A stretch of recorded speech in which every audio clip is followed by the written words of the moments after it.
মৃত্যুর 3 দিন আগে মৃত ব্যক্তির মধ্যে 3টি আলামত প্রকাশ পায়। মানুষ যখন পৃথিবী ছেড়ে দুনিয়া থেকে চলে যাবে, কবরের যাত্রী হয়ে যাবে, চিরস্থায়ী জায়গাতে চলে যাবে, দুনিয়ার মায়া ত্যাগ করে ওই মুহূর্তে মানুষের ভিতরে 3টি সিমটম লক্ষ্য করা যায়।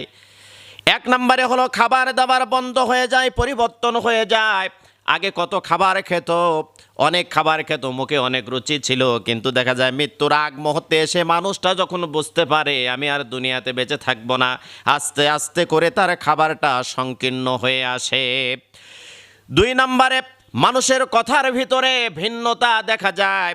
আগে জুড়ে কথা বলতো, দাপট দিয়ে কথা বলতো, অহংকার দিয়ে কথা বলতো, অহংকারের সাথে কথা বলতো, কিন্তু মানুষটা দেখছে দুনিয়ার মায়া ত্যাগ করে চলে যাব, মানুষের কথার ভয়েসটা আস্তে আস্তে নর্মাল হতে শুরু করে, এমনটা বলতে থাকে। যদি মা মারা যায় তাহলে বলে